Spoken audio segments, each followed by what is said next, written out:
അപകടം വരുന്നതെന്നറിയോ? ശാന്തമായ ഇസ്ലാമിനെ പരിചയപ്പെടുത്താത്തതുകൊണ്ട്. സുന്ദരമായ ഇസ്ലാമിനെ, ലളിതമായ ഇസ്ലാമിനെ പരിചയപ്പെടുത്തുക. ഇപ്പൊ ഇസ്ലാമിനെ എല്ലാവർക്കും പേടിയാണ്. എല്ലാവർക്കും പേടിയാണ്. ഹിന്ദു സഹോദരങ്ങൾ ഒരു സംശയത്തോടെ ഇസ്ലാമിനെ നോക്കിക്കാണാൻ. പക്ഷെ ഇസ്ലാം സുന്ദരാന്ന് പറഞ്ഞു കൊടുക്കണം ജീവിതം കൊണ്ട്. ഇസ്ലാമിന് എല്ലാവരുടെയും അപകടം വരുന്നതെന്നറിയോ? ശാന്തമായ ഇസ്ലാമിനെ പരിചയപ്പെടുത്താത്തതുകൊണ്ട്. സുന്ദരമായ ഇസ്ലാമിനെ, ലളിതമായ ഇസ്ലാമിനെ പരിചയപ്പെടുത്തുക. ഇപ്പൊ ഇസ്ലാമിന് എല്ലാവർക്കും പേടിയാണ്. എല്ലാവർക്കും പേടിയാണ്. ഹിന്ദു സഹോദരങ്ങൾ ഒരു സംശയത്തോടെ ഇസ്ലാമിനെ നോക്കിക്കാണാൻ. പക്ഷെ ഇസ്ലാം സുന്ദരാന്ന് പറഞ്ഞു കൊടുക്കണം ജീവിതം കൊണ്ട്. ഞാൻ നാളെല്ലാവരും ഓണാഘോഷവും ക്രിസ്മസ് ആഘോഷവും നടത്തണം എന്നല്ല ഞാൻ പറയുന്നത്.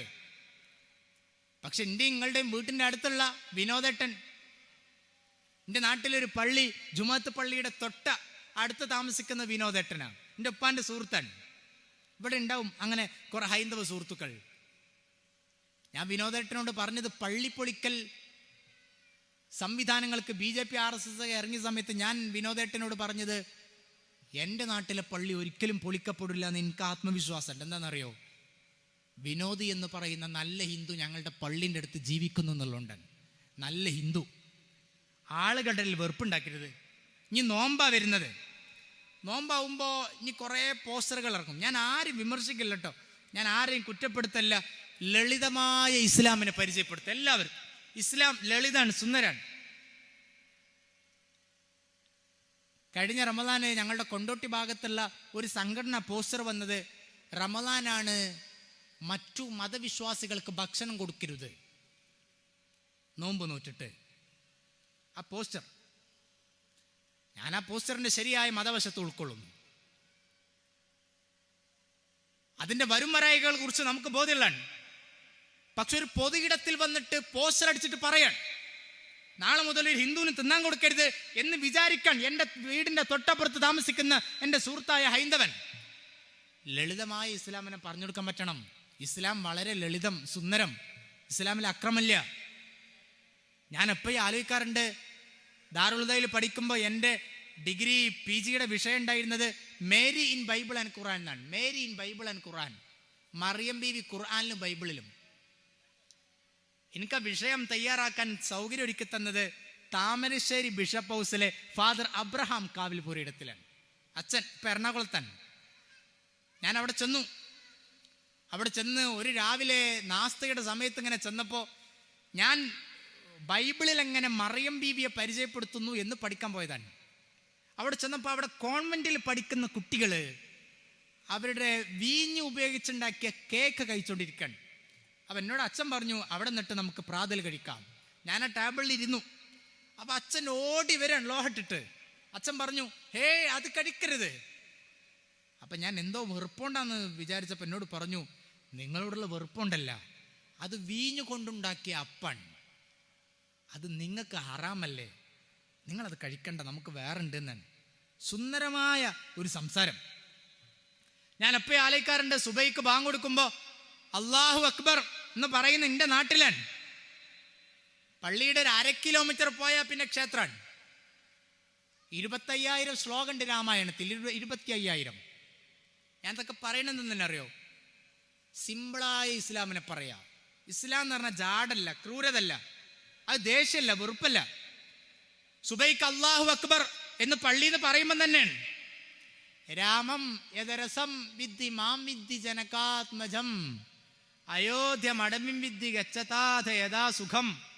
കേൾക്കാം ക്ഷേത്രത്തിൽ നിന്ന്.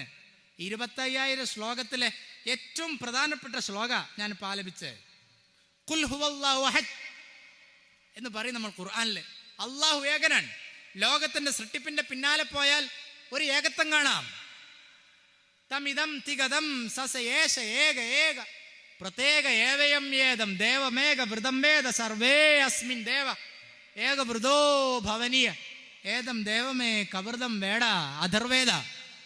ലോക സൃഷ്ടിപ്പിന്റെ പിന്നാലെ പോയാൽ ഏക കണികയെ കാണാം എന്ന അധർവേദ. പിന്നെന്തിനാ ഇസ്ലാമിന് വെറുപ്പാക്കി പറയണത്? സ്നേഹം ഉണ്ടാകട്ടെ, സഹിഷ്ണുത ഉണ്ടാകട്ടെ. അതുകൊണ്ട് വെറുപ്പിന്റെ ലോകം വെടിഞ്ഞ് സ്നേഹമുള്ള ഇസ്ലാമിനെ പറയാം. സ്നേഹമുള്ള ഇസ്ലാമിനെ. ആ സ്നേഹം എല്ലായിടത്തും ഉണ്ട്. ഞാൻ നേരത്തെ പറഞ്ഞ വിനോദേട്ടൻ അദ്ദേഹത്തിൻ്റെ വീട്ടിൽ കഴിഞ്ഞ തവണ ഓണത്തിന് തന്നെയാണ് ഒരു സദ്യ ഉണ്ടാക്കി. ഞാൻ ഓണത്തിന് ഇനി സദ്യ ഉണ്ടാക്കാൻ പറയില്ല, ഇതിഞ്ഞെടുത്ത് ഫേസ്ബുക്കിലിട്ടരുത്.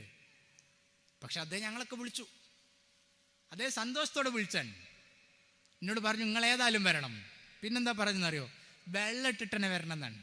എന്താ കാരണം എന്നറിയോ, അത് അയച്ചു വെച്ച ഞങ്ങൾ ആഘോഷത്ത് കൂടി നാവണ്ട, നിങ്ങൾ സദ്യ കഴിക്കാൻ വന്നാൽ മതി. ഞാൻ ആ സദ്യ ബഹിഷ്കരിച്ചാൽ എന്താ ഉണ്ടാവുക? വിനോദേട്ടൻ ചിന്തിക്കാൻ വെറുപ്പ്, വിദ്വേഷം. അതുകൊണ്ട് സിമ്പിളായ ഇസ്ലാമിനെ പരിചയപ്പെടുത്തുക, സ്നേഹമുള്ള ഇസ്ലാമിനെ, വെറുപ്പില്ലാത്ത, വിദ്വേഷമില്ലാത്ത. ഞാനെപ്പോഴും ഫുട്ബോൾ കാണുന്ന കുട്ടികളോട് ചോദിക്കാറുണ്ട്, നിങ്ങൾക്ക് സാദിയോ മാനെ അറിയോന്ന്? സാദിയോ മാനെ കുട്ടികൾക്ക് അറിയായിരിക്കും. കുട്ടികൾ ഫുട്ബോൾ കാണുന്നുണ്ടെങ്കിൽ അവരെ അടിച്ചിട്ട് നിസ്കരിപ്പിക്കേണ്ട ആവശ്യമില്ല.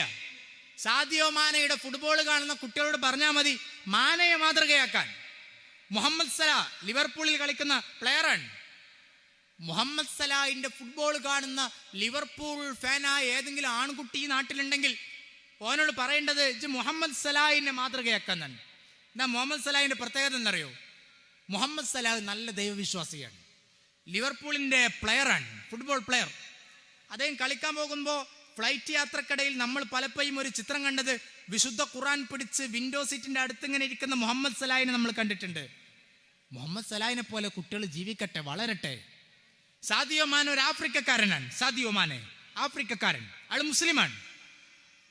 സാദിയോ മാനെ ജനിച്ചു വളർന്ന നാട്ടിൽ കിണറില്ല, അത്രേ, ആശുപത്രിയില്ല, വിദ്യാഭ്യാസ സ്ഥാപനങ്ങളില്ല, സംവിധാനങ്ങളില്ല.